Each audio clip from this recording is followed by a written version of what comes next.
Well, greetings again, everyone. It's Nick Michalak again with Mr. Steve Frazier. Hello, everyone. And we're doing a commentary on Richard Donner's Lethal Weapon. Woohoo! So, guys, if you got the copy of the film, you can sync it up with the timestamp to 0, and then press play now. Something a little different for us. A little bit different, yeah. We've been doing horror. No, nice to kind of change up, see what we can do here. Sure. There's not a lot of killing and such in this film. Well, there's some. There's some. Not our usual variety. Great Christmas movie. Yes, one of the best. I guess when you think of like non-traditional Christmas movies, you think of Die Hard. Our Gremlins commentary. Gremlins, sure, we did that. Available now in the archives. Yes. And this one, I don't know. I love this, and I consider it kind of in that Christmas genre because it takes place at Christmas. And it opens with a Christmas song. And it's so much the Shane Black go-to thing. He has some fascination with Christmas that he puts into so many of his films. So, interestingly, though, the movie opened in March. Yes. Also interesting, it opened 1 week after Nightmare on Elm Street 3. Okay. Which is available now in the archives if you want to hear us talk about that. Okay. So... You sure? Because it opened in March, so... Didn't, According to my records... Okay. And maybe it was just a premiere. Yeah. And it opened around the same time. I got so confused because we had so many things where like they opened the Elm Street films like less than a year before after the last one, so I don't know. You can correct us if that's an oversight on our part, but look at that list of credits for music. Michael Kamen, Eric Clapton. Right. And the Clapton really comes through later on. This movie's very guitar solo-y. Yeah. Michael Kamen's a big name. Yeah, I mean, he did Die Hard. He did The Dead Zone. He's done fabulous work all over the place. He's one of my favorite composers. And he also worked with people like Metallica and did Aerosmith. Did their... Oh, hi. Yes. So here's me at, the age of 8 or 9 watching this and going, oh, titties. And my parents going, why are we watching titties in the first 3 minutes of this movie? You really shouldn't be watching this. Yeah, apparently in like Shane Black's early scripts, there's some tonal differences, but a lot of the structure was different. You had more of the introduction with Murtaugh and Riggs at the beginning of the film. This came in maybe 10-15 minutes into the film, this whole sequence. I like this as an opener, though. Yeah, it adds that intrigue. Oh. Well, welcome to the 1980s, right? Yes. Cocaine aplenty. Attractive young lady. Yeah. I mean, ominous tone. I definitely, I agree. I don't know. And I did not do any research on this, really. Like, as far as, insider information. Mm-hmm. You're more the expert than I am. Yeah, because one of our followers, he sent me links to a couple of the early drafts and whatnot. Okay. So, I mean, I'll get to a little bit more of it later when we get the introduction to our main characters. But the tone was originally a lot more grim, a little bit more bleak, whatnot, in terms of like backstories of characters. They're trying to shade them very darkly, and Richard Donner kept trying to push away from that, I guess. It's a very famous building. Yeah, I think it's the Capitol Records building, actually. I think you're right, actually. I just remember from The Adventures of Ford Fairlane, so Robert Englund chasing Andrew Dice Clay up there. And then I was always, even at like a kid, I went, she would be much less intact than that. But it was I guess it was very interesting there. Right before she hit the roof, they cut away because they had a whole air mattress realistically painted to resemble the car and the street and everything. So if you let that shot go for like 2 seconds, you would see her just hit the airbag. Wow. And so it was a nice illusion they did there. Now this house was actually used in another movie. And I don't remember. God, I wish I'd have done some research on this. Yeah, I didn't see anything regarding that. I remember... What is he, 50 in this movie? Yeah, it's slightly odd because, I mean, Danny Glover's about 40, so they made his character about 10 years older. Oh, God, I'm almost 40. You're almost 40. Oh, Christ. We're almost the age that he is in this movie. And even Mel Gibson's character is aged, is supposed to be like another 8 years older than Gibson actually was, so a little fudging of there. Which gets interesting when the fourth movie's like another 10 years down the road. Right. Right. And Murtaugh be 70. Murtaugh's like senior citizen age by the time that franchise ends. He looks pretty good here, though. Oh, yeah. I mean, they gave him the beard. Yeah, just the kind of... It's a nice little thing. They give him the beard to make him look a little older, so they can shade it off, then make him shade him a little younger, though. I wonder how long this shot took. For the dog to get the dog exactly right. Like, what if he messes up? Then they got to take the dog all the way back to the beach, set up the crane. Yeah. What do they do to coax him? I don't know. These suckers are trained, man. They're so good. I'm always fascinated by animals in movies. Yeah, again, some of them are so well trained. It's amazing. Well, he looks great. Yeah. I realize he's supposed to be disheveled and he's got, scars and all that business. Yeah. But great hair. Yes. Do you know what that is he's watching? Oh, it's a commercial. Purdue chicken. It's a commercial.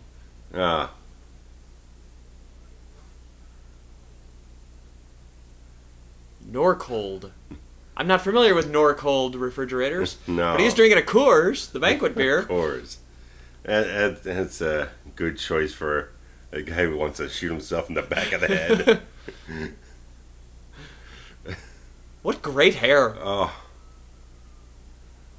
Ultimate mullet. Well, a little bit. He's a little bit short in the front there, so it qualifies. It's not like a Brutus the Barber mullet. But, no. But now this is a better mullet here. Look at it. Well, I guess that's kind of a pony. But. No, well. How crazy is it that there's an end apartheid sticker on the refrigerator? Becomes even more apparent in the second film. I'm just saying, it's so crazy. It's so that this was the moment. Just 30 years ago. Yeah. Aww. Oh. But yeah, it's interesting. When I was reading the early draft of the script and everything, they kind of write Murtaugh in a certain way, but the description of him was almost like Clint Eastwood. Just trying to show him like he's got crow's feet, he's kind of haggard or whatnot. So he actually uses like almost Clint Eastwood in the script to describe Murtaugh, but he's written pretty much the same way as you see him here, dialogue-wise. I think that his dialogue is he's very witty. Yeah. I would be friends with this guy. I think. Oh yeah. Danny Glover's awesome, man. Sure.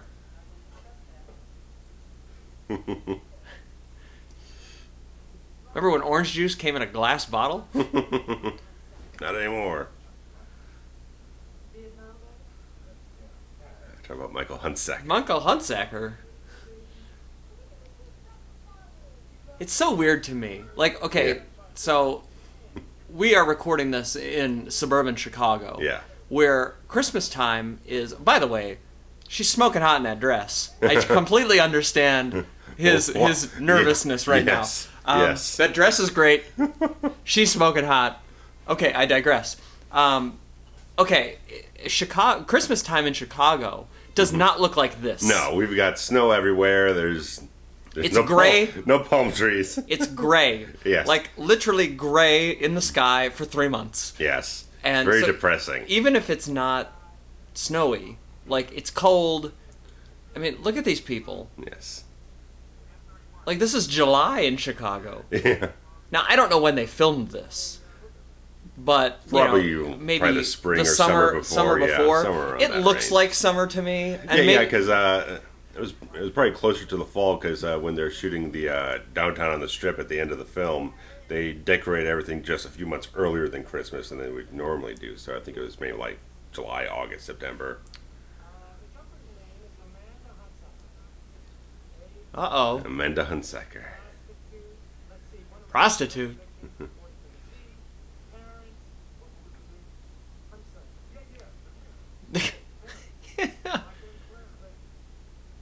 Uh-oh. Plant that seed. Oh, yeah. Was he boning Claire? Why is that the first thing I think of? I don't know. He's been with Trish forever. He wasn't boning Claire. Nah, he's just fondly remembering Claire. Yeah. Oh, there he is. My guy. Mr. Tom Atkins. The legend. Tom Atkins, if you're not familiar with his work, and I'm assuming that a lot of you that watch this channel probably are fans of horror films and John Carpenter films. And have seen Tom Atkins. Yeah. Tom Atkins is a wonderful, wonderful man. Yes. Yeah, he showed up in Escape from New York, lead in Halloween 3, so... Lead in The Fog. Fog. He's in 100 other movies. Look at that shot, man. Got the street down there, everything flowing around. Hello? Oh, yeah.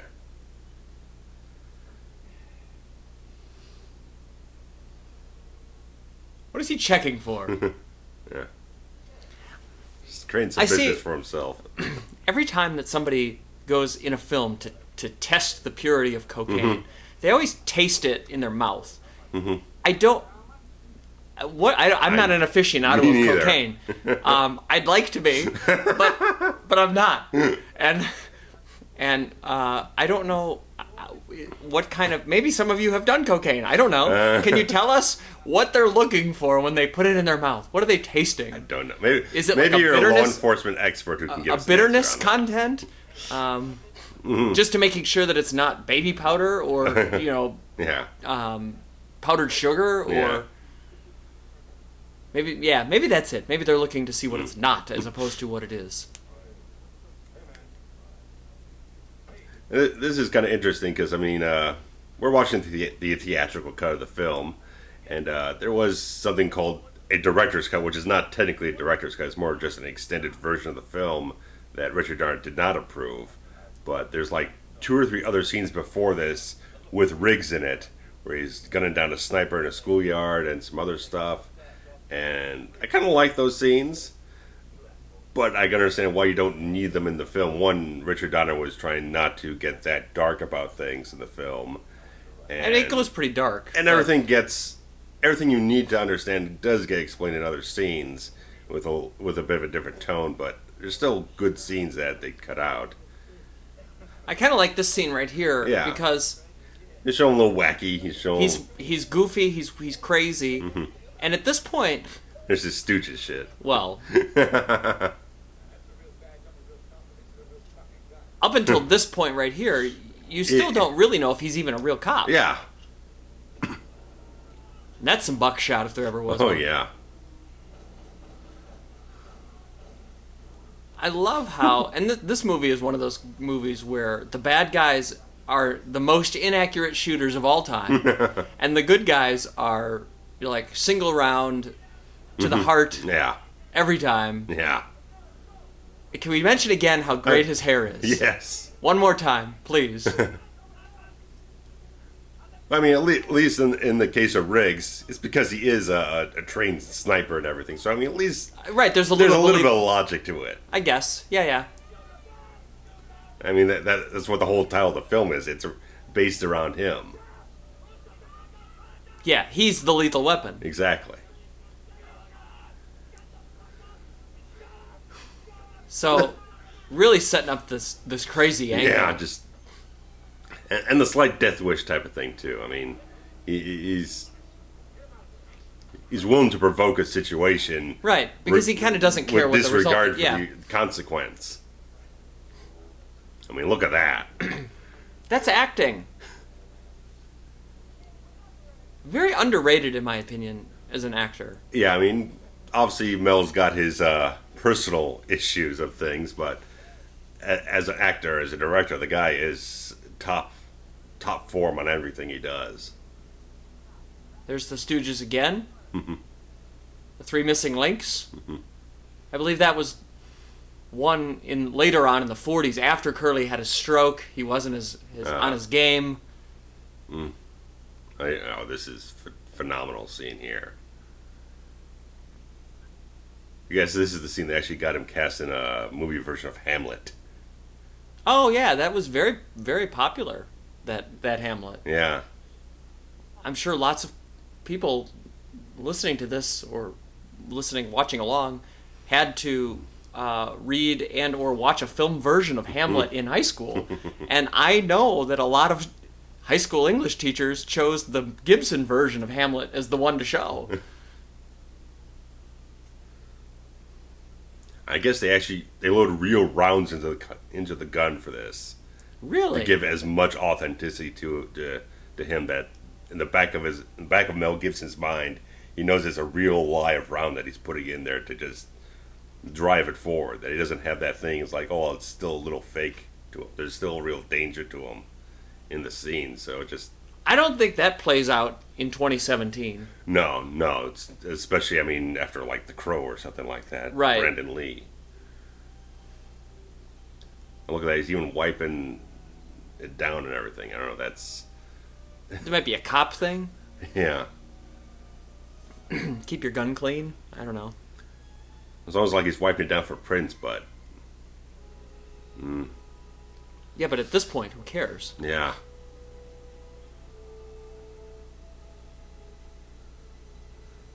And I like that they haven't been blatant about explaining what's going on. Yeah. You're letting Mel tell the story of it all. You don't need a 5-minute exposition sequence. The photograph, and then this. The fact that he's in this pit of a trailer and everything all by himself with a dog. I mean, once again, in the screenplay business, dialogue is nice, but actions are what tell the story. I mean, as a writer myself, there's always that thing is like, when do I stop writing dialogue and just find a better way of conveying an idea? And this scene right here has no dialogue. Not much of anything. You just say, I miss you and everything. And you can, well, yeah, I mean, I should should say no, but there's, I mean, minimal. Yeah. You know everything there is to know about this guy right now. Yeah. 10 minutes into the movie. I mean, just this scene alone should net you an Oscar nomination for crying out loud. I mean, look at all that pain on its face. I mean, that's as deep as you can get. And I liked a little earlier in the sequence where they cut over to the TV and just see that little happiness of the Bugs Bunny cartoon. That it contrasts it all, so it just makes it even feel like more despair. Which is a continuity error because it was just the Stooges a minute ago. But, whatever. Whatever. But, damn, man. That's acting. Police stations in the 80s were always characterized in the craziest way.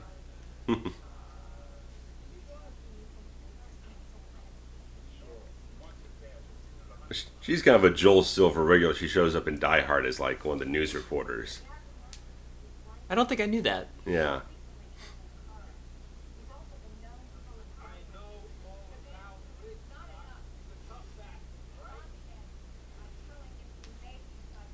That's definitely an 80s blouse she's got on. Oh, there. yeah. What is this brooch that she's got? Thing going on, too.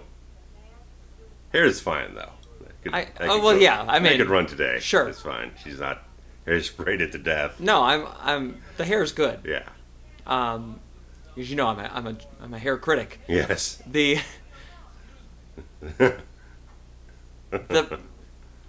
When I think of the word brooch, I actually think of the 1980s. Yeah. Like, has anyone like it's something guess large? At some point, they just developed into like pins. But when it's a brooch, it's a big fucking thing that was on some broad in the 80s.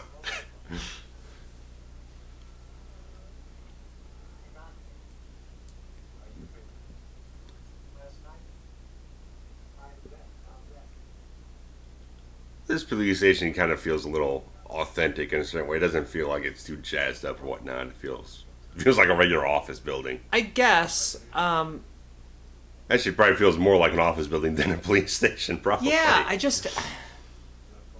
I mean, I feel like police stations don't really... Like, even Homicide Division doesn't look like this. And I don't know. Yeah. I mean, I don't really know. Yeah. The hot little computer he had sitting over there. Oh. This is such a nice intro between the two characters. I mean, Riggs does look like a thug you just dragged in off the street. Sure. But why would he be right here, though? You know what I mean? Like, wouldn't he be in the jail portion, or... Yeah, with that idea, but he's still kind of like... Or maybe he's thinking maybe he's an informant or something. Who knows? Yeah. Just in Roger's mind, this guy doesn't look like a cop, so he doesn't fit. So it's like, someone should be keeping an eye on this guy because he looks a little dangerous. It's like, wait, what's going on? Oh, wait, you're running at me. Still those goddamn eyes, man. Some of the best eyes in the history of Hollywood. Yeah, it's just always got the intense green eyes, those green piercing eyes.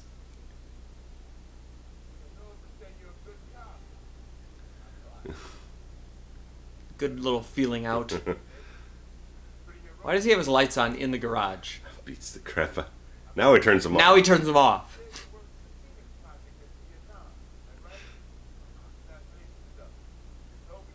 Yeah, so now we're getting some backstory and everything.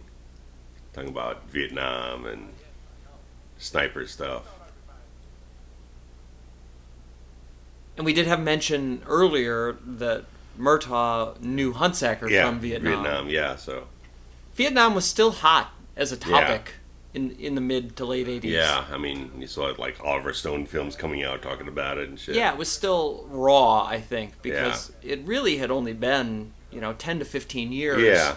And plus, I mean, they all came back. Everyone didn't want to talk about it once it was over, but then it all started coming back up to the surface. Right. I mean, I guess veteran issues and everything. Relatively, the difference between Vietnam and the setting of this movie is approximately what 9/11 is to us sitting here today. Yeah. And so when you think back and you're like, 9/11 really wasn't all that long ago. No. It feels like yesterday. Mm-hmm. And I imagine that in 1987, Vietnam felt like yesterday. Yeah. Which is why it probably felt like that morning to some of those guys. They'd wake up feeling it. Right. And that's why it's still topical, I think, at this point.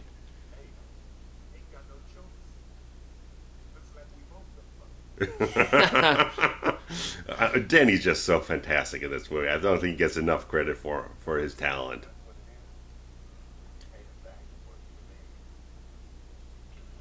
Aside from the sequels, I don't know if he really had a higher peak of his career. In terms of mainstream success, no, I don't think. I mean, he had Predator 2. He did a lot of goofy things. He did some and before this, silly he did comedies. The Color Purple with critical acclaim type of stuff, but it's not like box office juggernaut. But here we go, man. Mr. Joshua, Gary Busey. Is this not... This is the best shit, man. The craziest sumbitch you've ever seen in your life. Oh, yeah. I cannot love Gary Busey, man. But with that dramatic turnaround, this guy's the one in charge. Yeah. You're already seeing some scary-looking dudes. And they answer this guy. I just love this scene, man. Psychos are us.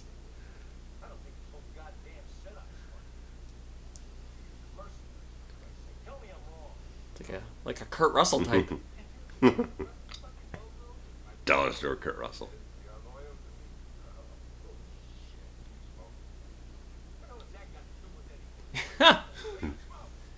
Dude, stop.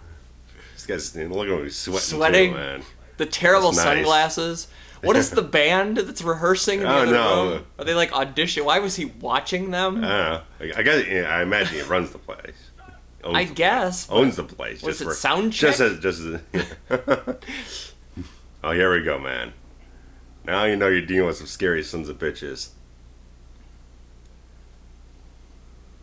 I mean, Gary Busey's kind of scary in and of himself. Right. I mean, in all the best ways.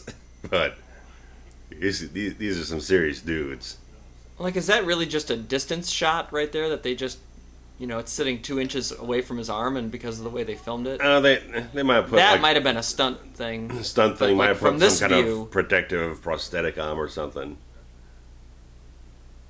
Oh hell, maybe Gary Busey's just a crazy and burned his arm. Who knows? I don't think he truly went crazy until he had his motorcycle accident, because I guess they did say that he probably had some permanent brain damage or something. Yeah, something like that. Yeah. And when did that happen? It was like, because I think Predator 2 was kind of like the first thing, mainly back that in Point Break. So it's probably like another year or two after this. But it was before Point Break? Yeah, so like okay, so 90, 91. He was crazy in Point Break. Yeah, oh yeah, okay. He's crazy in Point Break. I mean, I know that his character is crazy. Yeah. Great hair on that guy in the far back there, the long hair. I like that. Rocking it, man.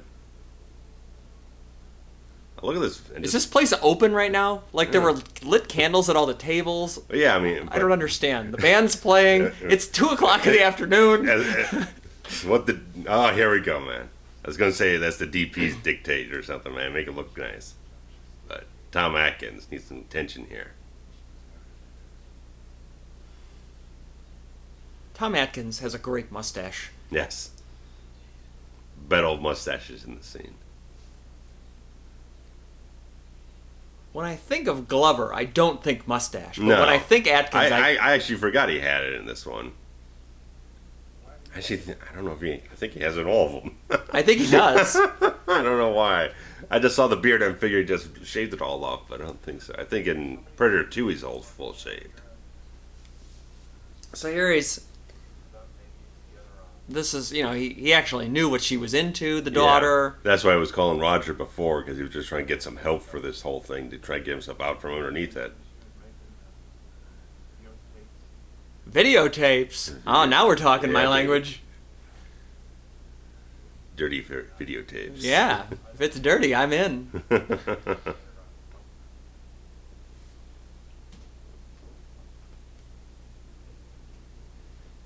Also great hair on Atkins.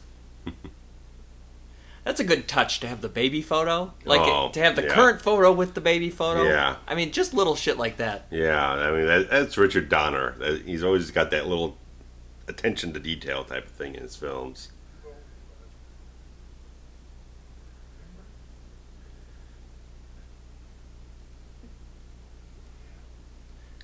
There's a classic 80s thing. Well, I guess all film thing where, the you owe me and, just to kind of plant the seed of a previous relationship. Yeah. I don't even know if they give the payoff on that to explain what exactly right prompted all that. They're just in the war together, probably saved his life a time or two or something. And that's really all you really need. That's a very 80s bank. It's great. Banks don't look like this anymore. No, man. They're all kind of boring now, man. Look at that. It's a nice, nice design overall. I really like it. That's a map on the wall back there? I've never even noticed that before. Yeah. That's kind of cool. I wonder if that's supposed to be L.A.? It kind of looked like it. Pepsi and Perrier. Oh, yeah. And product placement there. Oh, Lost Boys. This year's hit. Lost Boys is a fun movie. Which is strange because they would have been filming this almost the same time as Lost Boys, because they both came out in 87. Well... Actually, Lost Boys came out like 5 months after this.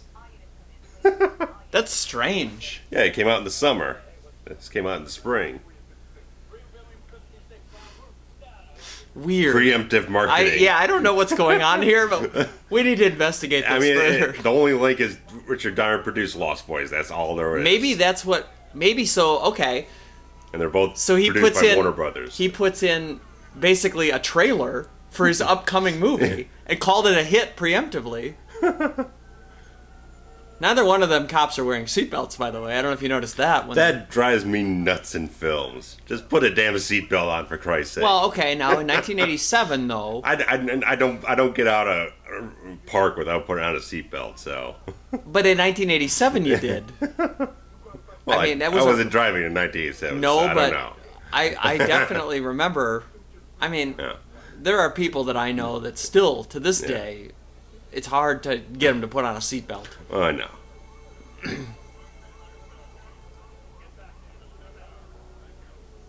Oh, Santa's watching. How does he just get up here?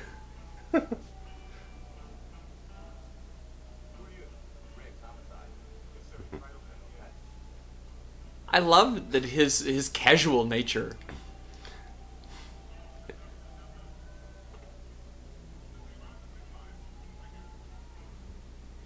And also, I'm also fascinated by the idea of, because we live in a 24-hour news cycle currently. Yeah, you'd have this right here. News trucks all over the place on this. This right here would be live national news. Yeah. You know, breaking bulletin. Right. Cut into Maury Povich or something in the middle of the day. Somebody'd be down there on Facebook Live. Yeah. I'd be on the Twitter. You'd be on the Twitter. Yeah. Somebody's Snapchatting it or some random bullshit. Right, sure.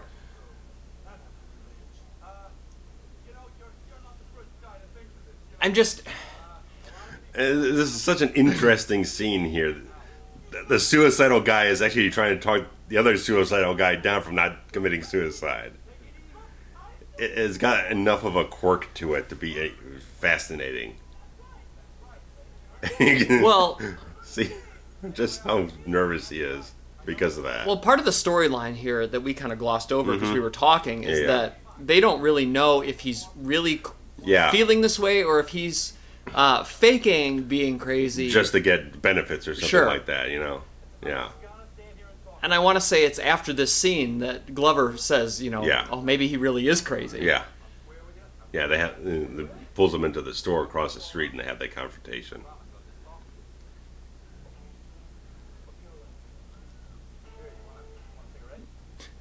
Everybody had a cigarette.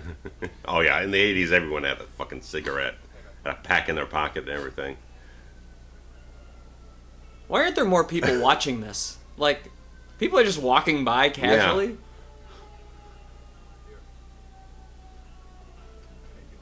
Yeah.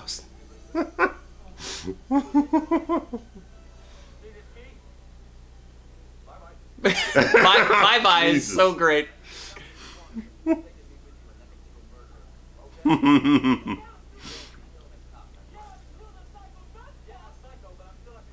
What? Psycho, I'm still cop. There we go. The eyes. Fucking A, man. It's like teal eyes. I really Very do. Unique. I really do agree with you that perhaps. Oh, notice no handcuffs. They were disconnected there. Continuity error. They were there, but they were disconnected. I agree with you that this should have been worthy of consideration for an award. Yeah.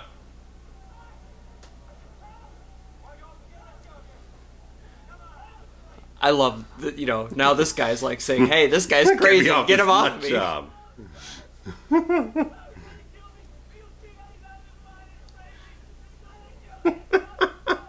And that girl's laughing.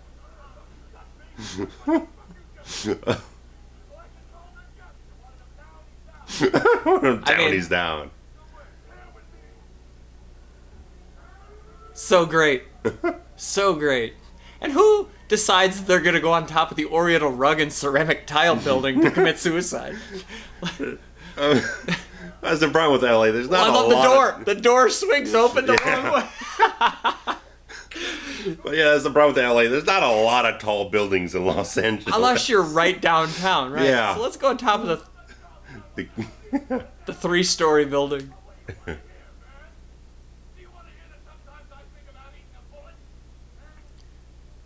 God, he's good. Oh, both of these are fantastic. I mean, you could not ask for two better actors to throw in this movie. I like that he carries the bullet around with him. Yeah.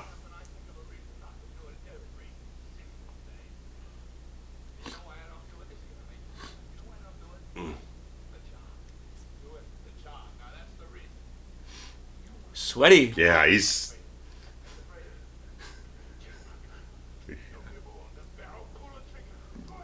Don't nibble on the barrel.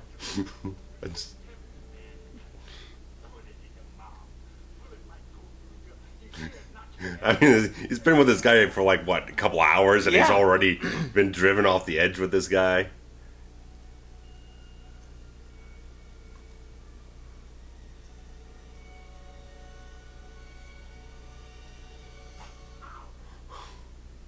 So good.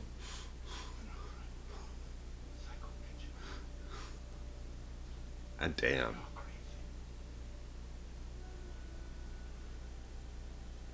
I don't think I never noticed that Murtaugh Glover has the pin through his tie knot.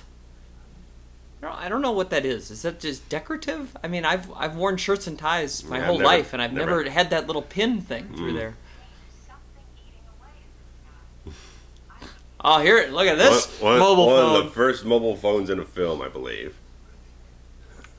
I mean, that's like Vietnam Satlink. Yeah. You know, wear it as a backpack phone. It's like you're carrying around a generator with you. Sure.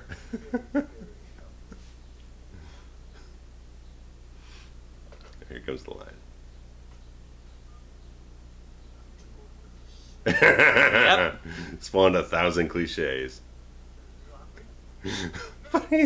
But they've done such a good job with the character. It's not just come off as a funny line. It's like you thoroughly know he means every word of that. I love the good 80s brown sedan. That's the unmarked squad car. It's an Oldsmobile.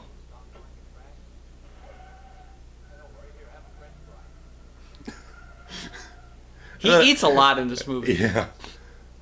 But it's so interesting how much Gibson just plays such a range in the film. I mean, you got him psycho, suicidal one moment, now he's just having fun or whatnot, playing fun with them or anything. You can see why it's driving him up a wall. All he wants to do is retire. Yeah.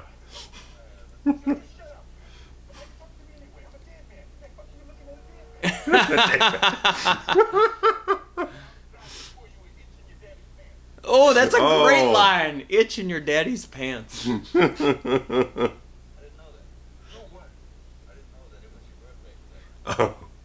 Oh, yeah. Happy birthday. Happy birthday, Roger. Happy birthday for yesterday.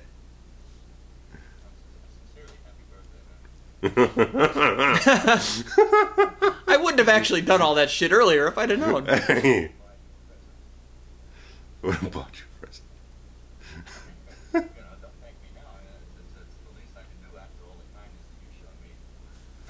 What a well-written... It's so well acted. I mean, Mel had done some stuff before, but I think this one that really just gave him all the juice that he could really flow off of with the rest of his career. Oh yeah, I mean he was decent, but this is what made him a superstar. Yeah, like this put him at the A list.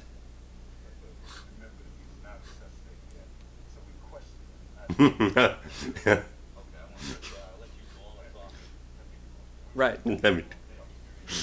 Don't kill anybody. And you can see why this became the prototypical buddy cop film, because I mean, this chemistry is just 1,000%. It would have been fun to be on the set and hear some of these outtakes, or oh yeah. Here's another classic Donner thing with this high up crane shot. Yeah. That, you know, this wide breadth of L.A. Yeah, I mean, because that's also a nice thing about L.A. is that because it's kind of a flat city, you can just have the shots go out for it's in a valley, 20 miles or whatnot. You know, so you can get up on the Hollywood Hills and just get the landscape and just have such a great stuff going on in the background without having to try too much. I mean, Chicago, which we love, really only has one shot, and it's you know, like from the lake to the skyline. Like we have the best skyline. Yeah. But you only can see it from 2 or 3 angles. Yeah. And that's it. L.A. is, Once you get past the skyline, then it is, again, gets all flat and everything. It looks kind of boring. Right. And you get into the tile and oriental rug buildings. But we don't have houses like this, let me tell you. With a koi pond? Come on.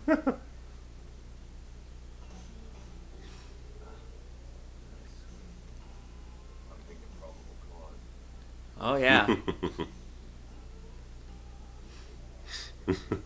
I love that old trick.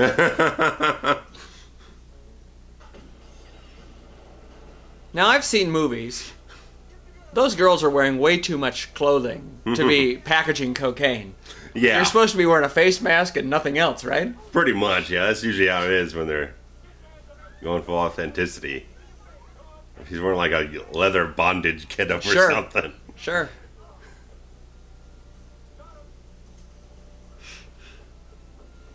How do you feel about those glass bricks? Because I feel like they're kind of ugly. I think it's kind of a leftover from the 70s, I think.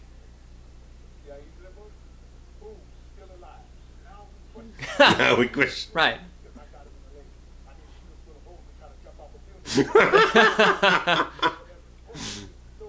I mean, the dialogue is so good, it almost feels like it's improvised, but it's because the script is so good. Sure. And they play it so well. Uh-oh. Everyone's got a goddamn gun. Well, there we go. And there it goes.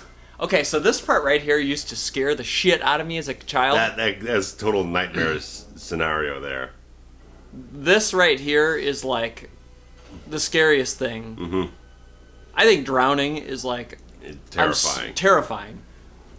And they get wrapped up in this plastic sheet and everything. I mean, now granted, he was probably dead. He was dead when he hit the water. But I don't know. Again, here you see the skyline in the background. Yeah.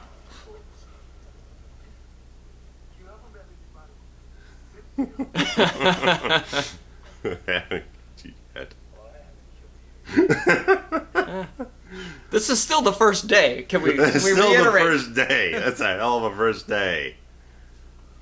He's not even going to get out of the pool. Oh, Alka-Seltzer. Plop, plop, fizz, fizz. Oh, what a relief it is. They don't make jingles like they used to. Yeah. That's on big Pioneer TV. I'm sure that was state of the art back then.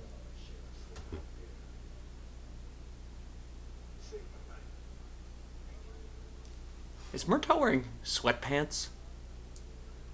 Yeah, because they're still in the house that they just gunned everyone down in. So I mean, I don't know where they're like in a cabana or a guest house, a pool boy. Where he got the sweats from? He's wearing sweatpants and dress shoes. Outstanding.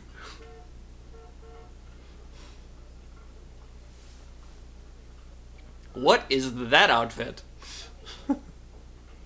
Who goes to the Kmart and says, "I'll take one of those, please"? Okay, we need to look into this because I swear this house was used in some other movie. Or it's like the one next door was used in another movie. Maybe that's it. Maybe it's the house directly next door was in another movie.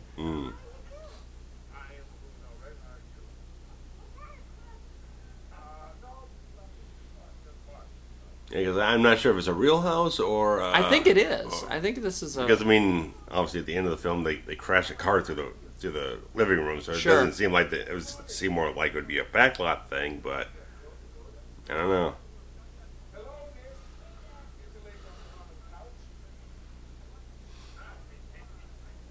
It just, as Christmassy as it is, and even though I call it a Christmas movie, it just doesn't feel like Christmas to me because I'm used to it being cold and 6 inches of snow.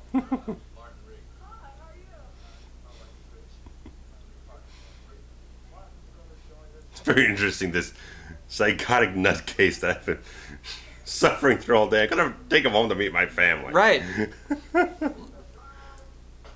Like, by the way, husband, why are you wearing sweatpants? I think she's kind of learned not to ask this question. That could be. Years. That could be. Good side pony. Uh-huh.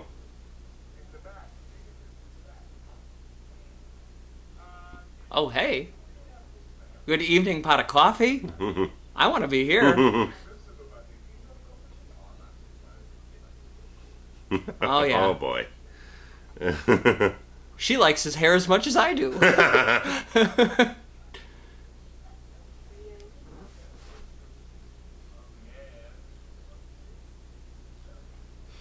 Here's some good child. Uh-huh. I think they do the rap here at some point. There, yeah.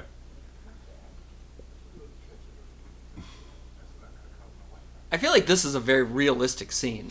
The casting, I mean, throughout the entire film is phenomenal, but I mean, I just feel the casting of his whole family just feels fully genuine. The wife feels like one of the best wives out there. Sure. Understanding, patient. Like, this is what kids would be doing. Kids feel really authentic. I mean, you've got Richard Donner who did the Goonies and everything, so he can work with kids so well. I mean, the guy can work with anyone. I mean, he did Creepy with the Omen with a kid.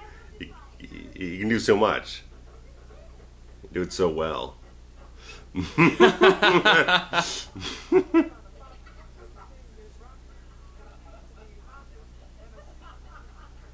There aren't very many words that rhyme with Roger. No.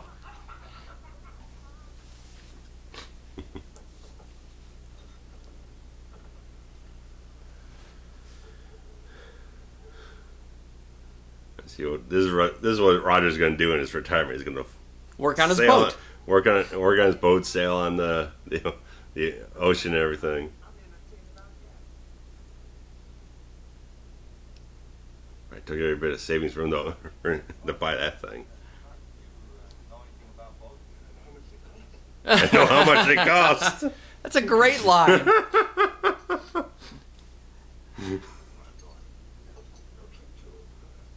Like what? Water all around.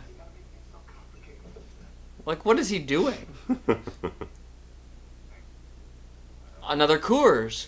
I wonder if Coors had a thing with them. Threw a little money into it. But there hasn't been any blatant, like, hold up the can right at the camera. Yeah, it's not as bad as it is today. It's a little bit more just kind of subtle in there, suggestive. That kind of makes me wonder if it wasn't, and that's just maybe the beer that Donner had that he liked.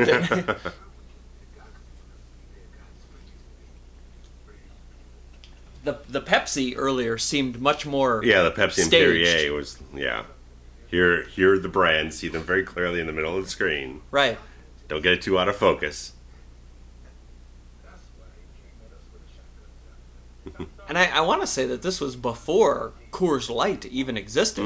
I don't even think Coors Light came around until after. I don't really either. I've never had a Coors or a Coors Light in my life, but I...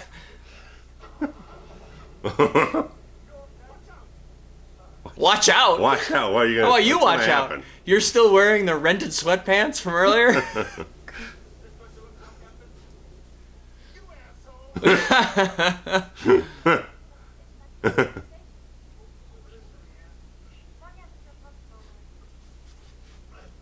Is Shamrock the brand of boat? It must be. It's on there like 5 times. I mean, obviously Johnson's never heard of that one. Outboard motor.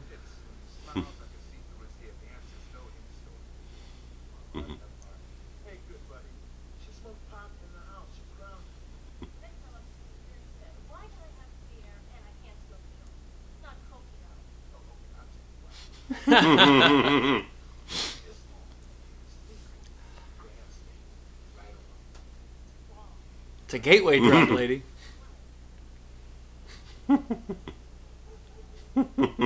Great job of portraying being smitten. Yeah. I'm gonna go home after I just drank a beer. Sure.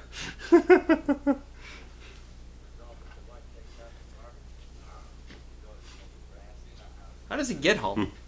He's got the truck. Oh, that's right. He's got that monster. beast of a truck there.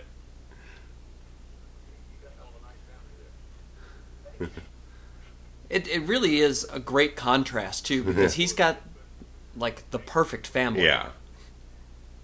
And Riggs has nothing. Yeah.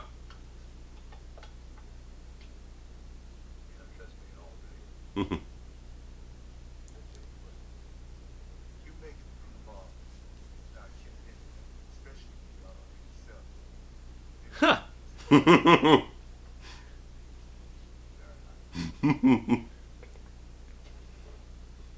Nice.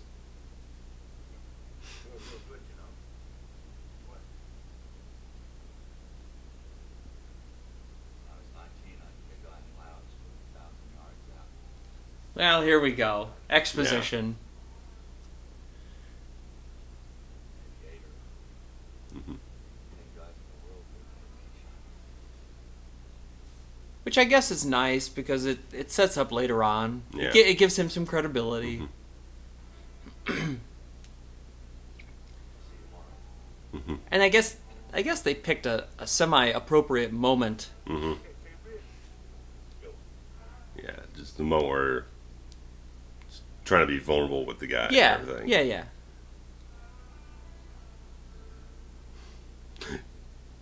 I love the way that... You like my wife's cooking? No.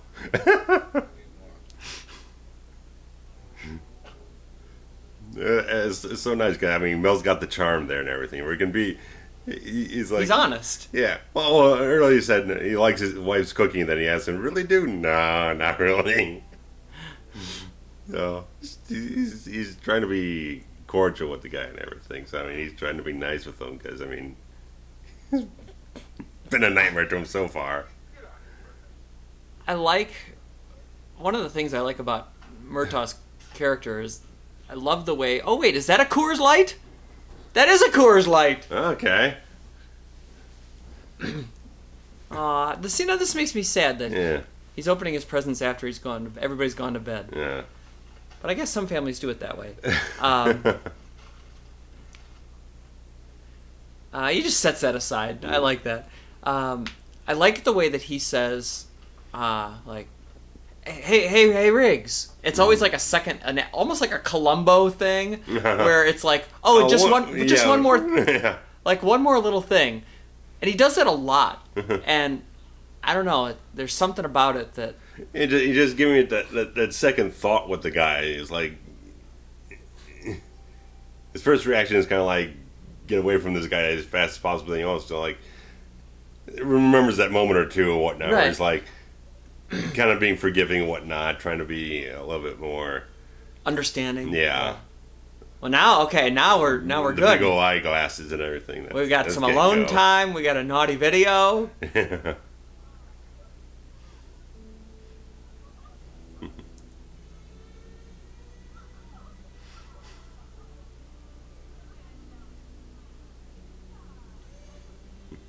Okay, so what if Trish comes down the stairs now? It'd be nice if he had an office or something. Right. Just kind of duck into and whatnot. Amanda and Beverly Huntsacker. Dun dun dun. I mean, he looks like a dad right there as much as anyone could. Aw. Yeah. I want to wake up every day with a cup of coffee and a cat. I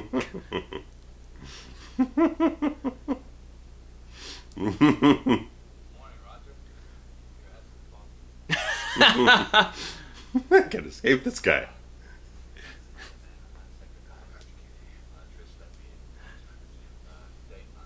Daytime. Daytime's a great answer. Let it wake all 10 seconds.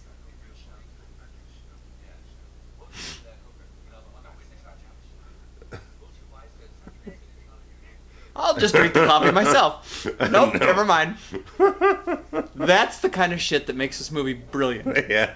Because that's real. Like that, it feels real. Yeah. He's now Rick just kind of cuddling up to him in a way. He's like a dog or whatnot. Like find a really nice owner or something.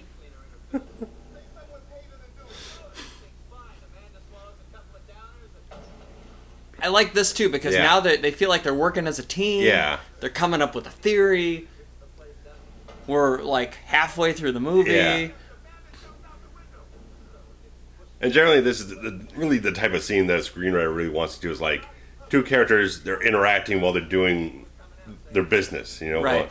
And it also adds in that exposition here at the end. It tells something about the characters themselves when they start comparing their gun range stuff.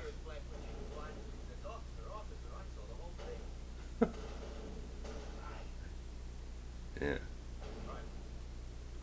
So some just typical walk and talk type of thing or whatever. Yeah. They're it makes sense. Creating business for them to do. So I mean, that's the ultimate goal you want to do.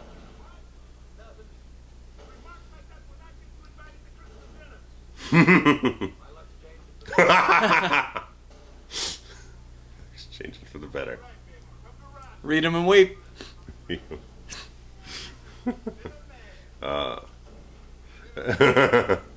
Yeah.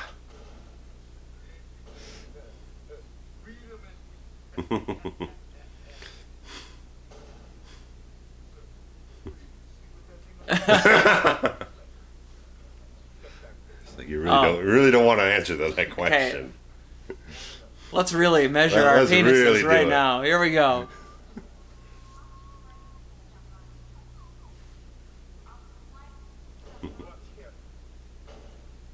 Oh, there's a neck crack. Have you ever shot a gun? No. I've shot a rifle when I was a kid. My dad took me out and we were like shooting cans or something because he hunts. I didn't care for it. Never picked one up since. Isn't that humming along and everything? The hum is good. The little eyebrow is great.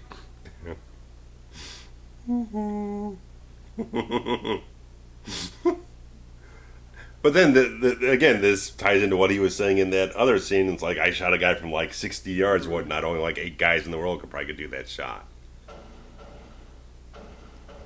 Everything just builds on itself. It's not just there as a throwaway line.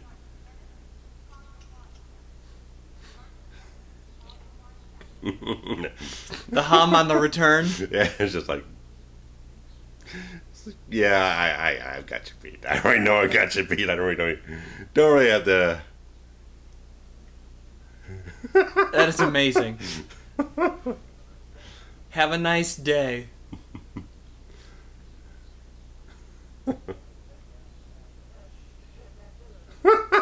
It's like, just getting more scared by this guy by the minute.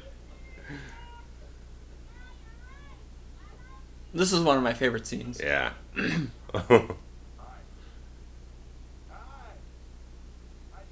I love this interaction with these kids.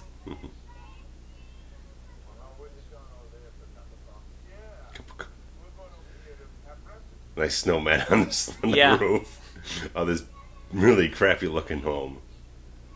The kids are chanting. They know they're cops. They can scout. And that's nice with the plane overhead. Can you imagine being in the plane and then the house blows up? Because that plane was coming in for landing. Oh, yeah. It's right near LAX, I'm sure. That escalated quickly. Oh. That house is gone. Yeah. The snowman's gone. Oh, wait, there it is.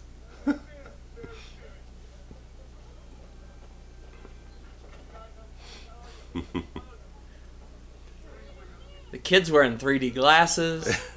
Everybody goes right for a cigarette. Sure, Winston's. That's the brand my mom smoked for my whole life. Well, she's been not smoking for probably 20 years now, but when this movie came out, she was a Winston smoker. Right there with Mel.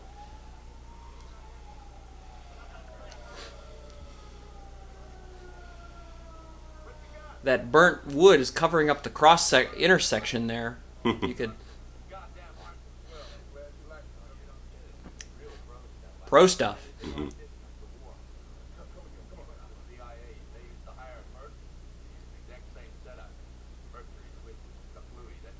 Kaflooey.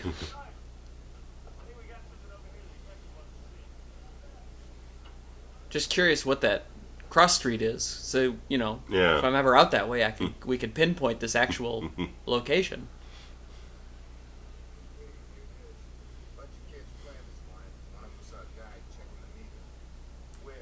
Again, it's nice how all this story elements, all the character backgrounds are all tied in together with the main plot of the film, with the mercenaries and the CIA and the Vietnam stuff. They've all been there. It's a little too coincidental. It's a little bit, but I mean, I guess that's again probably why they aged up the characters more than the actual actors were, to make sure they fit that timeline. God, I love this.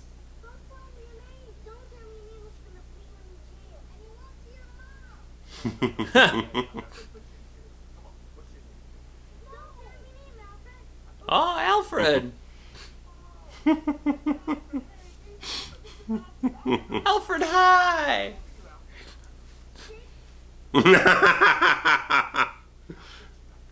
These kids are great.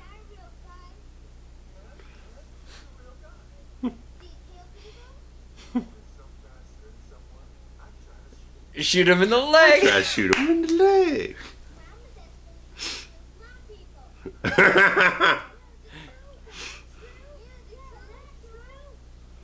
I love that Riggs is just laughing. Riggs is just cracking Kids, up. This might be my favorite scene.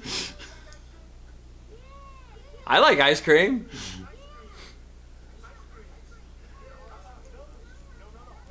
Nah, Alfred, you don't get no ice cream. But he's That's just a dick sitting there move. wearing the damn 3D glasses. That's so much. And they're like fun. taped together behind. Yeah. I guarantee those are protection things, or else they just keep flying off his face. I'm sure. Ever just sat there and worn 3D glasses, then take them off, Well, and you go from like left eye to right eye? It actually does switch back and forth between blue and red. Those aren't even blue and red glasses, though. I don't think. It doesn't look hard like to it. tell. Oh, maybe they are. Yeah, they are. Yeah, they are. It didn't look like it, though.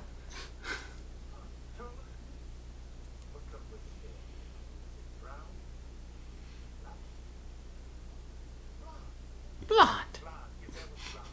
He's got that edge of sweetness and everything. Being the father in the film, so it's like it's so fun.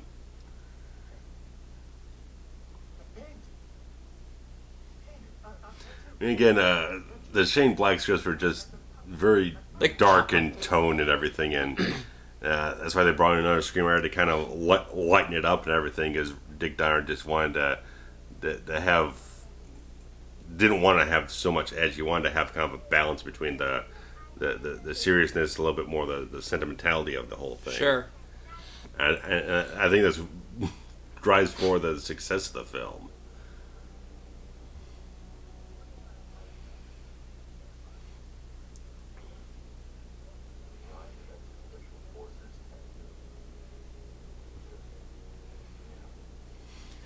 So again, a little too coincidental for me. A little bit.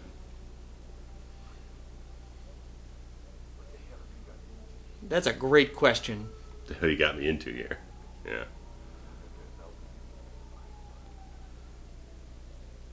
But it's kind of nice because, I mean, like, Roger's a guy who hasn't been involved with all that stuff. He was in Vietnam, then he moved on, he had a family, all this type of stuff. Now he's the one who's got pulled back into this crap.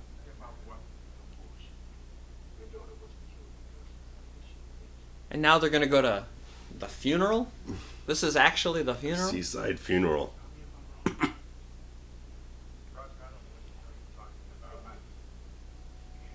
Oh, see. Fuck easy, man. I like that, man. He's getting tough.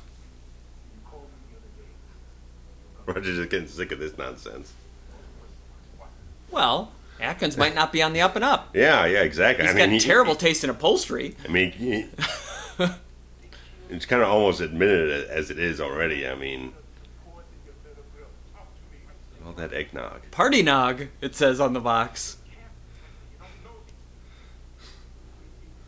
How much taller he is next to Atkins? And Atkins ain't no slouch of a guy. No. He ended up working with a group called Air America. CIA funded.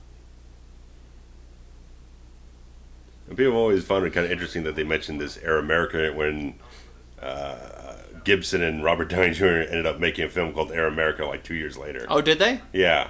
It's like some kind of comedy film and whatnot, but I guess there's like a real Air America and like CIA doing like illegal cargo shipment, stuff like that, so it kind of feeds into something. But did Donner have anything to do with that? I don't think so. I think it just Why is he not down there for this funeral? It's like they're set up for a wedding, but it's a funeral. Yeah, everyone's wearing black down there. It's probably just, I mean, Roger probably showed up and asked him to let's go talk inside or something. I guess. This whole thing seems weird to me. See, heroin now, man. We're going beyond cocaine. We're into heroin now. How warm is this party nog? Oh, I like you just have Riggs out there, man. He just kind of looming in the background. He's kind of this. Makes him feel more dangerous somehow. It's like he's like the muscle or whatnot back there. Shit goes down.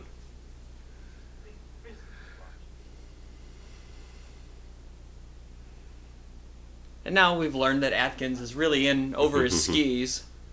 I like that, man. I like when Roger gets kind of tough or whatnot. Yeah. It's cool, man. It's hard to take him serious. A little bit. But you understand how driven he is for it and everything. It's like he's seen all this shit from these people. He ain't got to take this shit no more.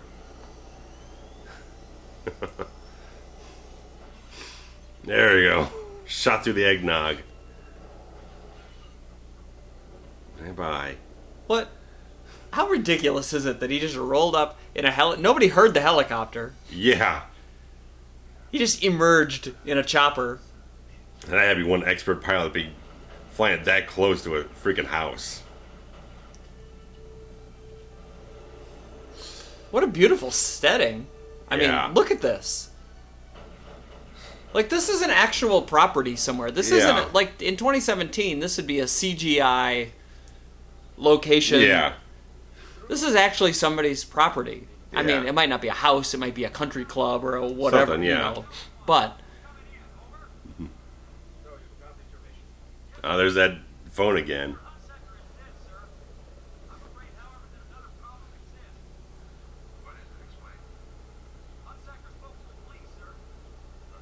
Nice little magic hour shot here. I like it.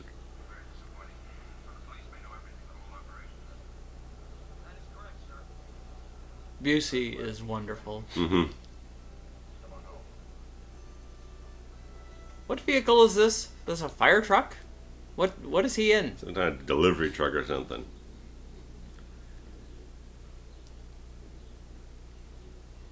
This sequence always seemed like we missed a piece of something here, because you go right from that scene, they're questioning hookers on the street, and then you get Joshua come along and shoot him. Feels like we've missed a connective piece of plot for them to... I mean, I guess Busey said, the cops know. Right. But wouldn't he be going after Murtaugh instead of Riggs? Technically, I mean, Murtaugh's the guy who's connected with Hunsaker. He's the main link to the whole thing. But instead they go after Riggs. Yeah, but Riggs is the one that he saw standing in the yard. Yeah. So I guess maybe he doesn't know that Murtaugh's even involved. Yeah, I don't know.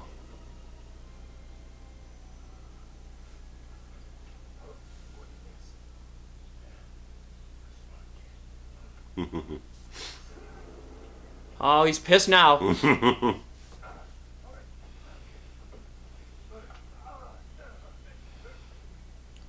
I like this line. It's going up.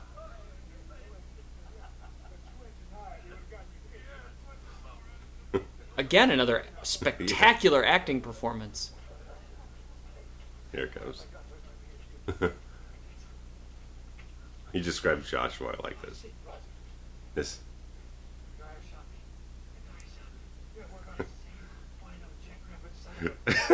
Albino jackrabbit son of a bitch.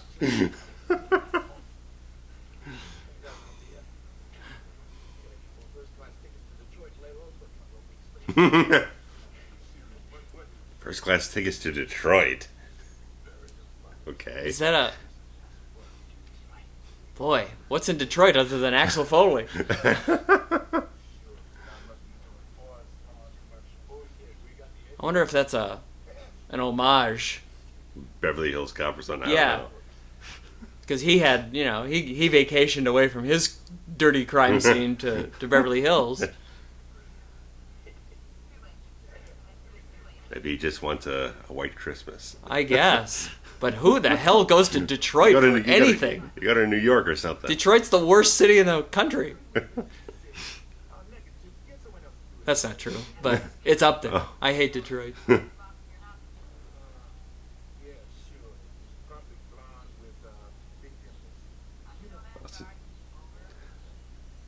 I know. Okay, see, they do know Roger's involved because they kidnapped his daughter here. Sure. So they're going at him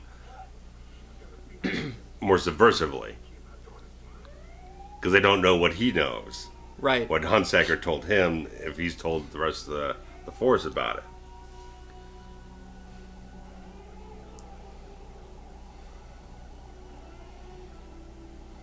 That's probably a helicopter shot, yeah? Oh, look at that stunt driving.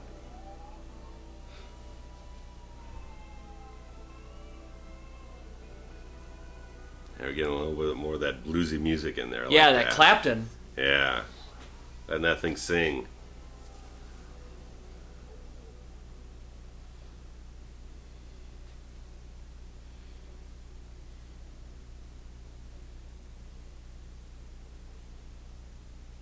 That Santa up on the roof kills me.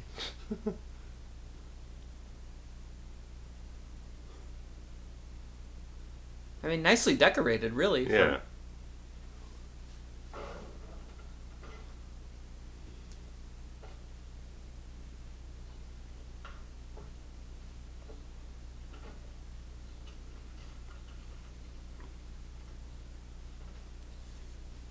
This would be very scary. Mm-hmm. They know where you live. They got your daughter. Easy could have broken and kidnapped the rest of your family or killed them or something. Right.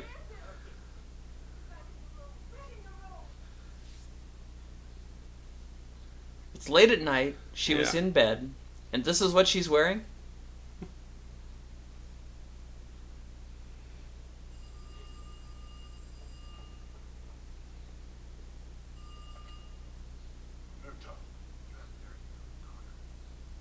God, Busey's good. Mm-hmm. You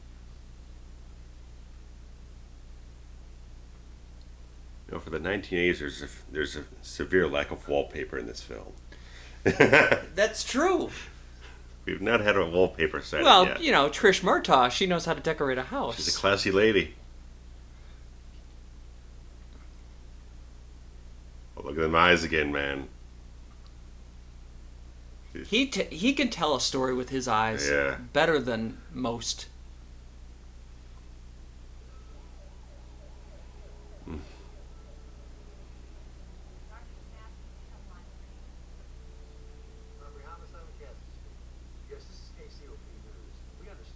KCOP News, K-Cop News. I like it. Also, remember the days before caller ID? Caller ID and everything, yeah. What a scary time in the world when you didn't know who was on the other end of the phone. Yeah.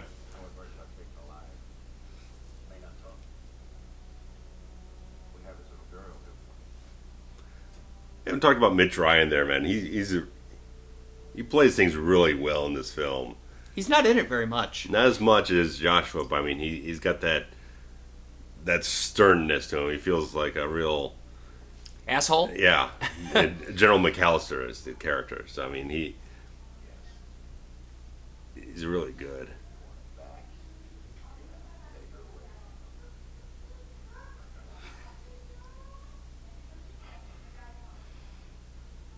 Good lighting here. I like this. This moody type of thing. This works really nicely here. I mean, the cinematography in the film is really good. It's kind of interesting that all the other sequels would end up being CinemaScope. This one's 185. Might have just been a budgetary or stylistic choice, but...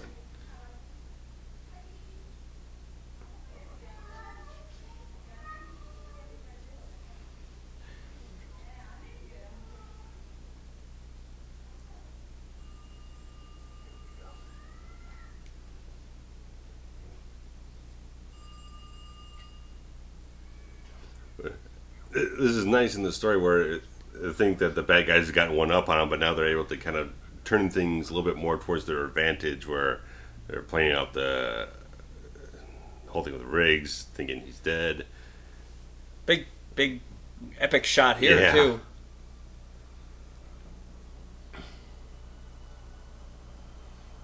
Yeah. That station wagon. Old-fashioned station wagon with the wood paneling. The famous Gibson run. Oh, yeah. He runs a lot in this film.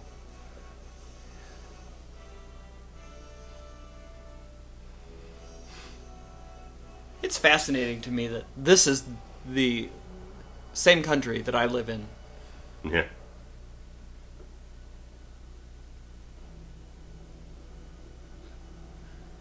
Yeah, it's such a nice juxtaposition. He rolls up in a station wagon. These guys, they got like fucking SUVs and a helicopter and shit. Well, he's just an average. Oh yeah, Joe. He's like he's a dad. Also, like earlier in the film, he's driving around in the sedan and everything. Now they give him the whole station wagon thing. Well, the station wagon is the family car, isn't it? Yeah. So maybe that's just sending more of a message that I'm not in a police squad or something like that. I'm not. I ain't got like a shotgun in there or something, you know. He's got his dad outfit on. This is a great shot right here. And the limousine. That's nice. Good boxy 80s limousine.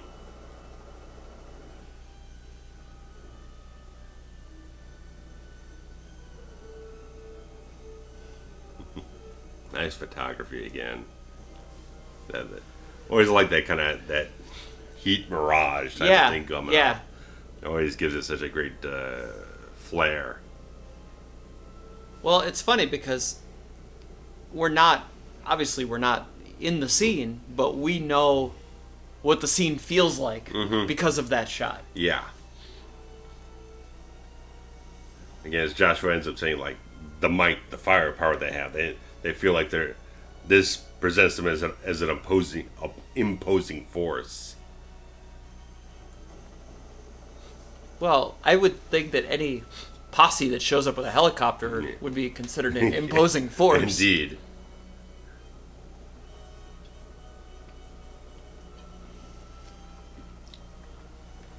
I mean, there's like 20 guys there.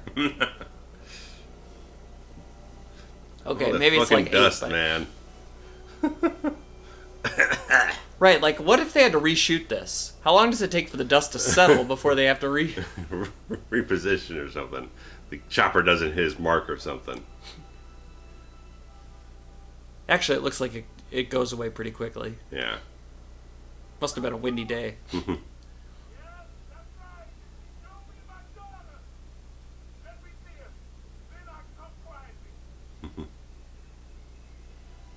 And they put this guy out front? Yeah.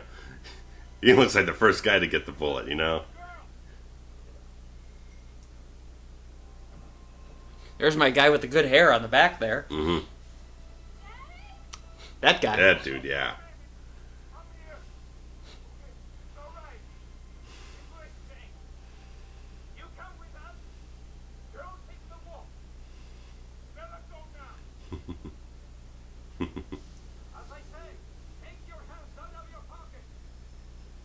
What is that accent? Yeah, I'm not sure.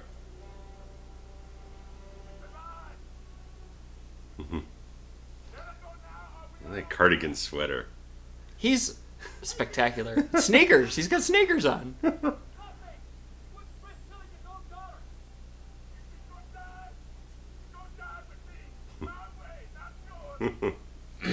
So here, he's kind of taking a page out of Riggs's book. Yeah, getting a little crazy. And I wouldn't doubt that a lot of this is probably Riggs's plan. I mean, out in the desert, let's kind of set up a whole thing, a scenario here, kind of get them a little bit on edge. God, 80s henchmen.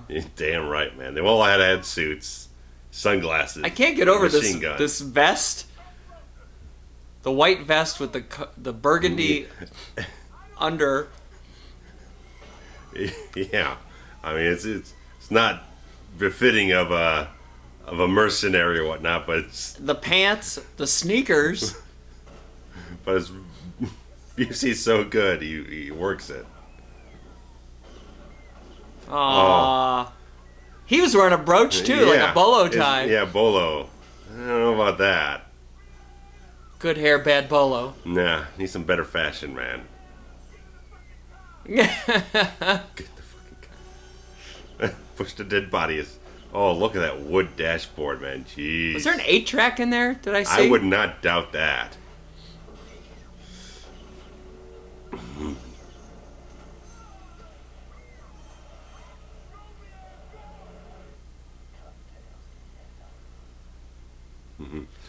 So it's like he's looking directly at him. And whoops. Don't try it, son. You're not that bad. Yes, sir. Hello, Joshua. Yes, sir. He's all tooth. Yes.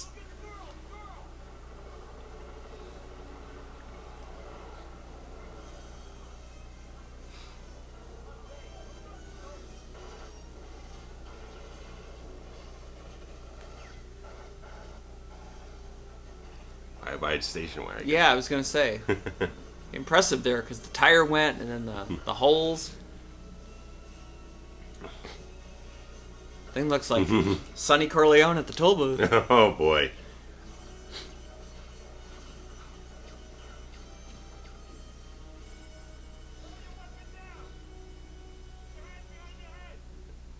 And again, I mean, just these nice plot turns. Because again, you think the heroes have got one up on, but then again, the resources, what they have available to them, the bad guys they're prepared for everything. Yeah, I ran into some of those shadow company pussies in Saigon in about '69. Now, that's very interesting. Shadow Company was the name of Shane Black's first screenplay, which was going to be like an action zombie film or whatnot. Huh. It never got produced. Well, you got to get your shit in. Yeah. You know.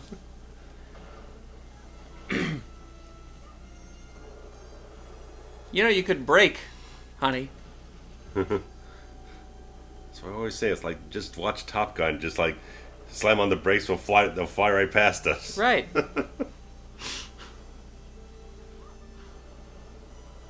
I heard they're doing a sequel to Top Gun. Yes, indeed. That's a little weird to me. 30 years later. We'll see how that goes. I'd be up for another one of these films.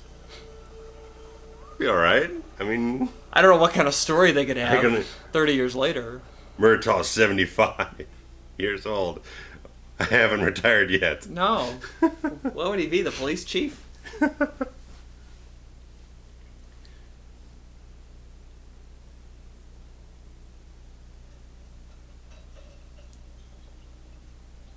Oh, this is fantastic. Oh.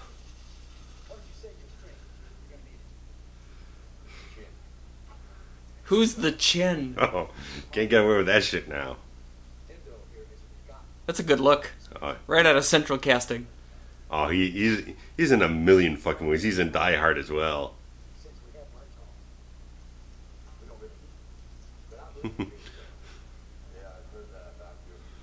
Where's this location? Well, this is all in the back room of the the bar, the nightclub. Yeah. Sure. The merchandise. Just guys call it hair. I mean, look at the fucking body, man. Oh, yeah. The women were just swooning all over him, man.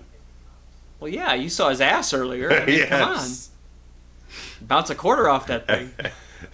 Every chance they get, they're going to show up that physique, man.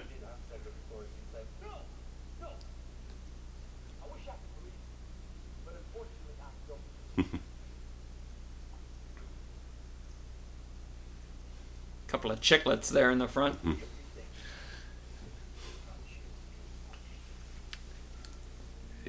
I still don't understand like where this is and why there's water running. Like who's paying the water bill? And I'm pretty sure that this would kill a man. I wouldn't doubt it. I mean,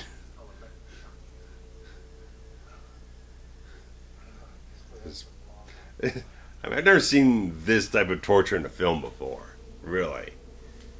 Dousing him with water and then electrocuting him.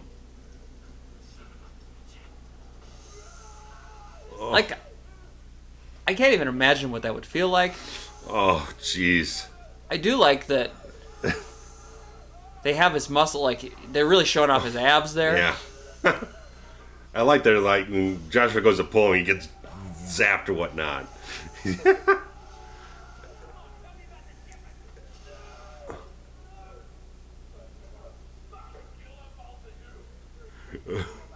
I'm pretty sure he'd be either dead or unconscious at this point. Oh, he'd probably, yeah. Him too. Raj just looks even worse, man. Go spit. Go spit. Oh, salt. Oh, salt in the wound, baby. These guys know how to do it. For better or worse, they know how to the amount torture of voltage. the shit out of some dude. Oh. Go spit. I need a t-shirt that says go spit. Go spit. Look at them out. Look at them guns on him, man. He ain't no slouch either. Not in 87 he wasn't. No. Danny Glover looking pretty nice. That's a terrible mustache on the chin. No pun intended. It was on his upper lip, not his chin. Chin mustache. Would be interesting. What is she wearing? Not enough. Says you. I just don't know how old that actress is, okay? I don't care about that.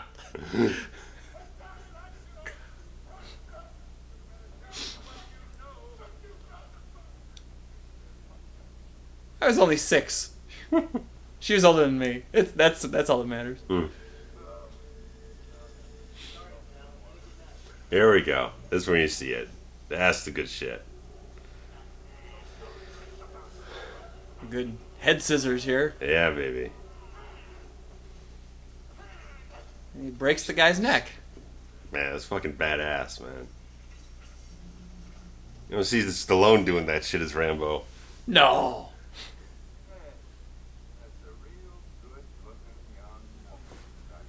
I agree.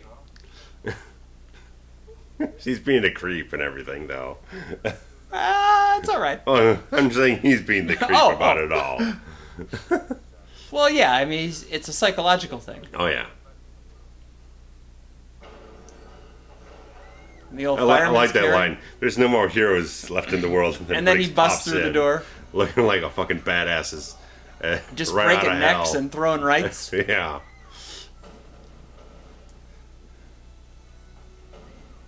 Oh. That's the shit you've been waiting for. I wonder how many people he actually kills in this movie. I don't know.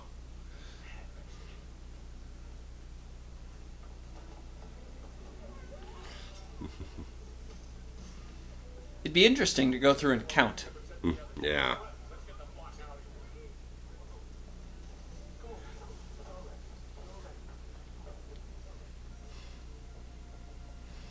I mean, between the Christmas tree scene and here... Oh, that's nice. He shoots him and he hooks up in the chain.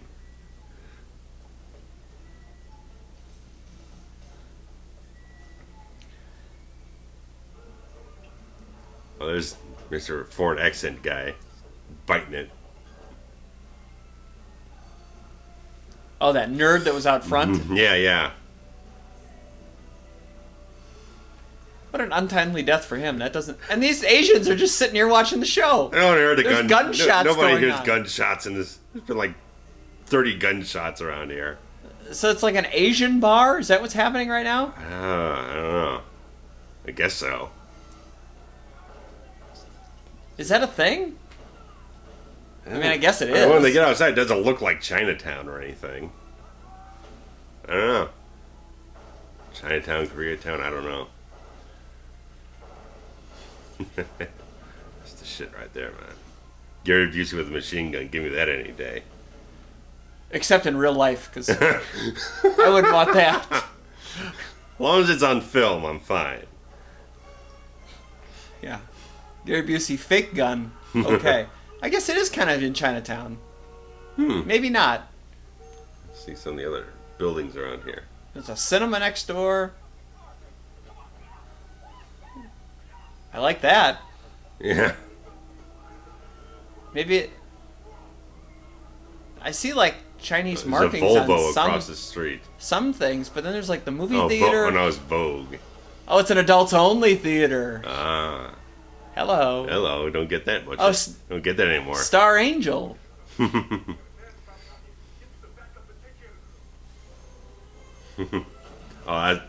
This is iconic stuff here. Just.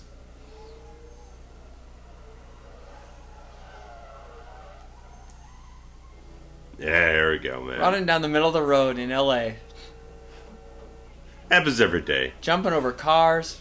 I can't even imagine living in L.A. and doing film shoots every day. Oh.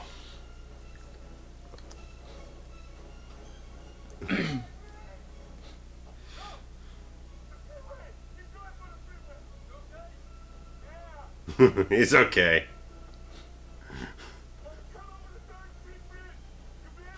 God damn, man. Tom Cruise Bastard got nothing can on run. that. I know. He can run. Yeah, let's put Mel and Tom Cruise in a sprint. See who wins that shit, man.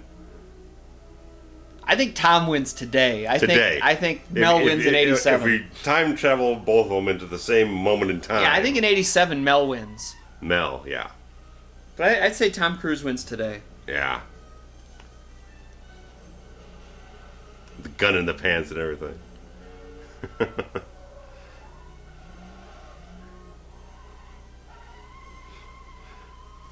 I'm sure that's how people drive in LA anyway. Just go the absolutely. wrong way down the street. It's every day.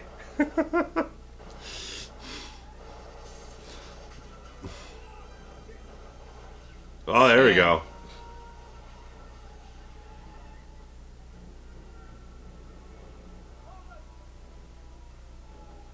What are the odds that he'd be able to find the car, shoot the car?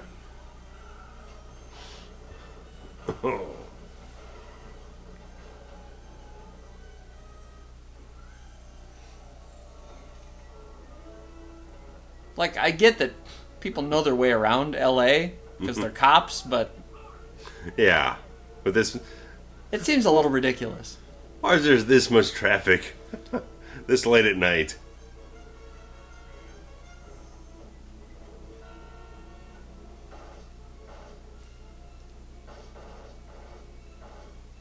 I guess we don't know what day of the week it is. Yeah.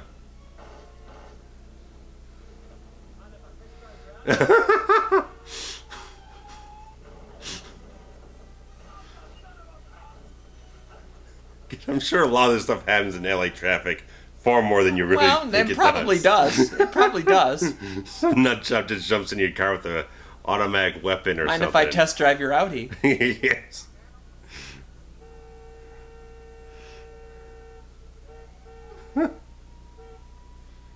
I'm sure honking is going to resolve the situation. Yeah.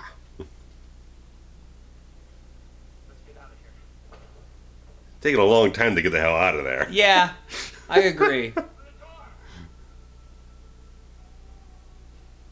There's that. Oh, here we go.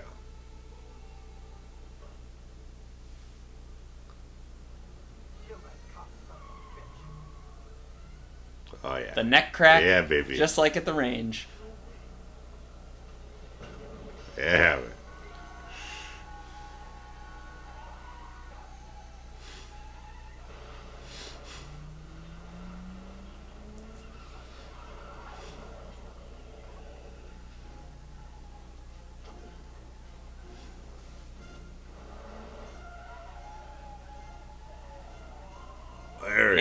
And oops. Boom. Oh. Great shot. Great stunt. Yeah. Yeah, I guess that's what I meant. Yeah. Why are you trying to move? You shouldn't, yeah. The result of an accident, you don't move the car. Just sit. And, look at all the heroin. And the grenades. Yeah.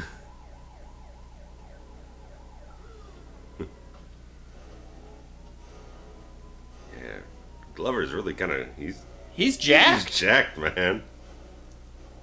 And this Cayman soundtrack right now is really great. Yeah. And goodbye. Nice.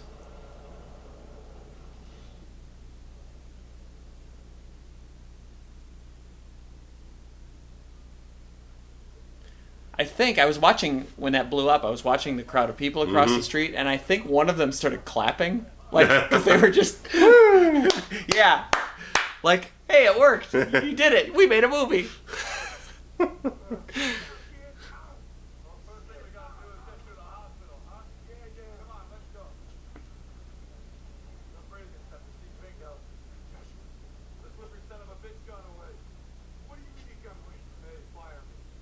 Fire me.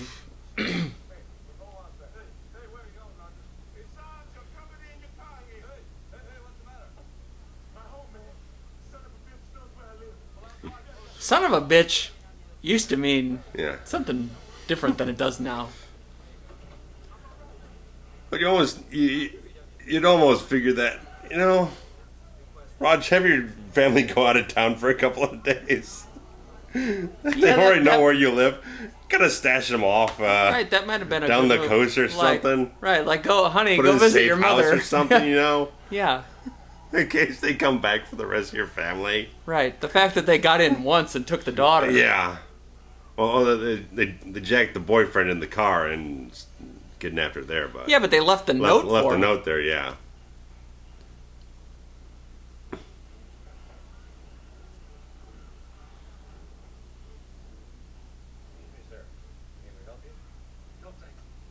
I love it. No. Great line.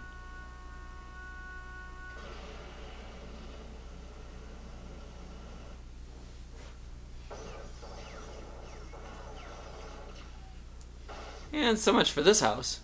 Mm-hmm.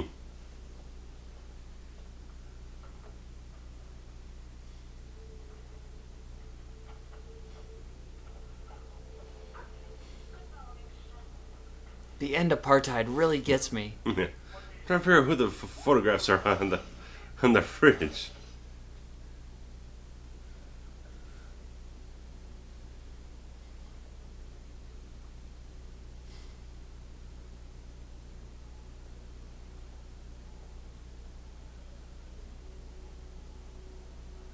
That's a great sign. Now, I've seen this point of contention come up. If Roger and Riggs already know he's there, they're already set up, why let the two cops get gunned down outside the house? That's a good point. Unless they arrived. Well, because somebody write the note. Write the note, get the family out of the house real quick, so fast they didn't even turn off the television. Let the cops get killed, take the cops out of the car, set up the car to grab through the thing. It's a little bit of a... Yeah, it's weird. Little kind of tweaks your nerve a little bit. I was actually not even thinking about that. I never thought about that myself. I started seeing people kind of bring that up in some discussions here and there. I was actually more offended by the amount of tinsel on the Christmas tree. It's a little excessive. I'm not a tinsel guy. Nah. Do you do tinsel on your tree? No, not anymore. No. I mean, I feel like I did when I was a kid. Yeah. Like in '87, tinsel was hot, but I don't know. I don't care for that shape of Christmas tree either. But maybe in LA, that's all you got. I don't know. Part of me, now that I'm thinking about it, thinks it might be Christmas Vacation. With Chevy Chase. Maybe it's the house that's next door to this one. Okay. I don't know. I think there's something There. I need to look into this. Wish I'd have done that beforehand. But now we've got a fist fight in the rain. Oh, yeah. This is the shit, man. Mel Gibson and Gary Busey throwing the fuck down. Apparently, Dick Donner, he brought like 3 different like martial arts technical experts. They kind of make this a little bit more unique and whatnot. Use some lesser known martial arts in the sequence to give it a different flavor than what you normally would see. Well, yeah, because to make it more militaristic type. It definitely feels like these people know shit that you and I don't know. Yeah.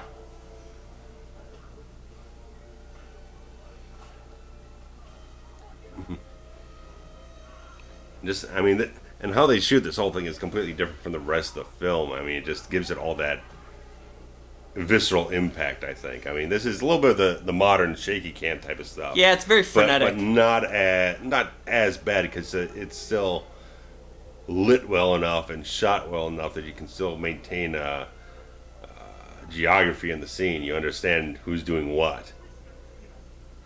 Yeah, there are times when they have this wacky, crazy editing, and you actually don't even know what's going on. I mean, it helps. I mean, again, you get Mel without the shirt on, which identifies him in this. Even if it's just silhouette, you can still tell who's who. Yeah. And what is Busey holding? What is this giant pipe that he had? Like, obviously, Gibson had the nightstick, but... Yeah.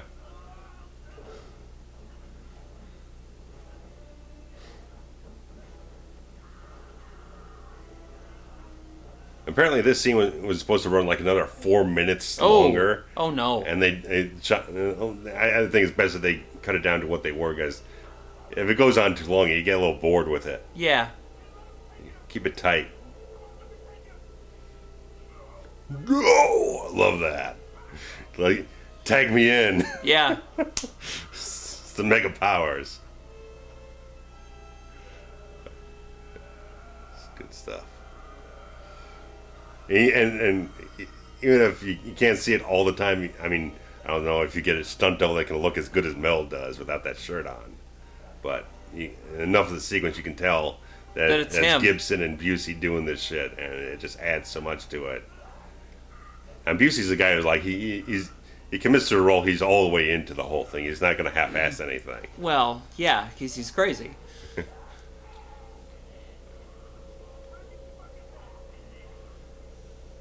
Great shot with the mud. Yeah. The grass. Just making it as grungy as possible to make it. It should just show how much these two guys really want to just tear at each other and just prove something, you know? Because these are the two guys who were like pretty much like the same thing in Vietnam. Right. It's doing the real dirty work. They had the same job. Like, one doing the good guy work and one doing the bad guy work. Yeah, one's the mercenary, one's the actual soldier. The slow-mo. Yeah, a little post-production slow-mo, which is a little dodgy here and there. I'm okay with it, though. Yeah. I like that they both shoot them at the same time. That's a beautiful shot. It is, and that's Murtaugh protecting his friend that he's developed. Mm-hmm. Which, I mean, that and the hug, I think, really, just think where they were a few days ago. Yeah. I mean, they've only known each other, maybe like 3 days or something? I mean, that's a hell of a ride for 3 days. It's a weekend.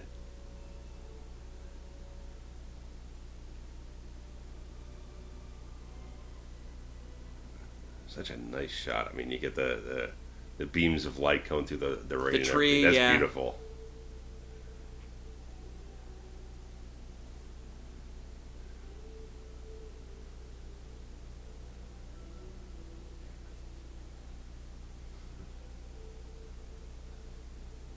Again, man, he's so fucking good.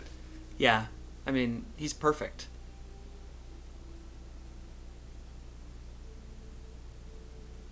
You can take any of the other action stars of the mid-'80s and put them in this role, and this movie is not a success, in my opinion. So, like, you could take Stallone, but Stallone could never quite do the comedy stuff right. Well, Stallone would have wanted to write the movie himself. Yeah, he rewrote the whole fucking film. You know, like a Charles Bronson would be too old for it. He'd be playing Murtaugh or something. It wouldn't have been as good either.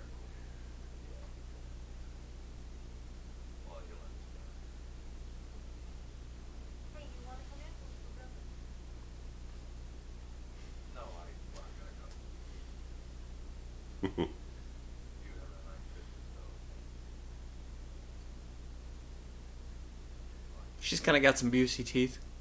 A little bit. Great storyline, though, where he says he doesn't need the bullet anymore. Yeah.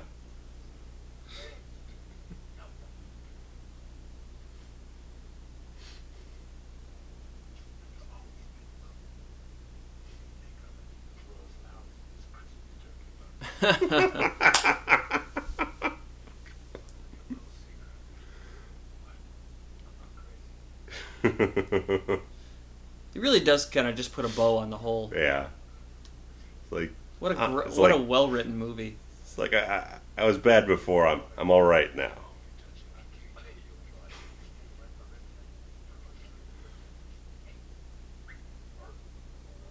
You're not gonna shut the door on your truck? Yeah.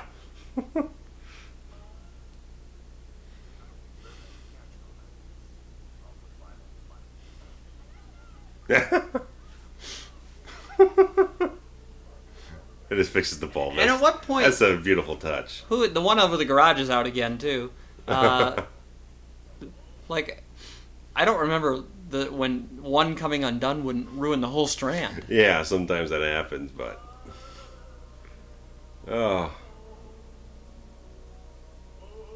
it's still such a wonderful film. It's so good.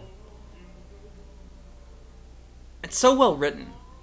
Again, I mean, Shane Black, this is what put him on the map and everything. And, I mean, so much of that, I mean, like, I think, like, the script for, like, Last Boy Scout sold for, like, $2 million or something. So, I mean, the guy was just a hot property once this film hit. And, like, made, like, $100 and some odd million. Yeah, this movie only had a budget of about 15 and turned around and made 115 or something. Yeah, 120, 140, something around that range. Yeah, 120 million. So a profit of over $100 million.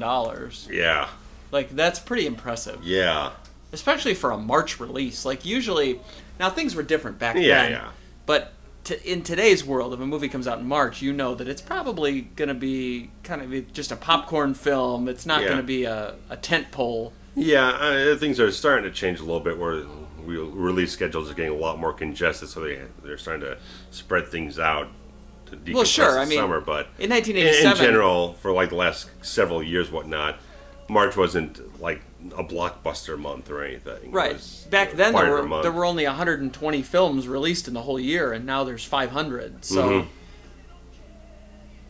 Mel Gibson's hairstyle created by Ramsey. Oh, Ramsey, you are my hero.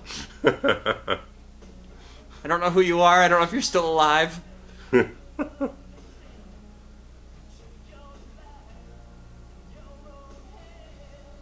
It's a good 80s soundtrack. I think it's Honeymoon Suite.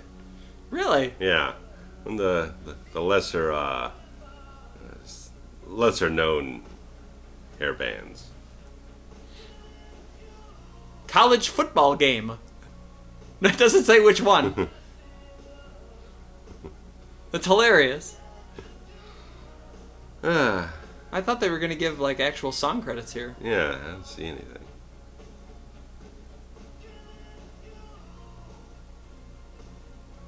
Yeah, I'd like to get a title or something on this song. Yeah. Soundtrack available. Restructuring things here. I don't see anything coming up. No. Oh, that's interesting. That's it.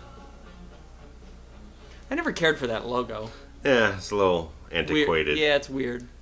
But, well, yeah, that was a little different than what we normally do. Yeah. But so, hopefully you guys all enjoyed what we had to say about Lethal Weapon. If you want to see more Lethal Weapon or want us to jump into our Friday the 13th franchise commentaries, let us know. We'd definitely like to hear what you guys are interested in hearing us talk about. Comments, feedback, let us know. Maybe we didn't get something right. Yeah. Correct us. Thank you to whoever sent that screenplay in. Yep. I didn't read that, but maybe I'll borrow it from you. So, thanks, guys, for listening and watching all that type of stuff. So, we'll be back as soon as we can with some more great stuff. Thanks again. Bye. Bye.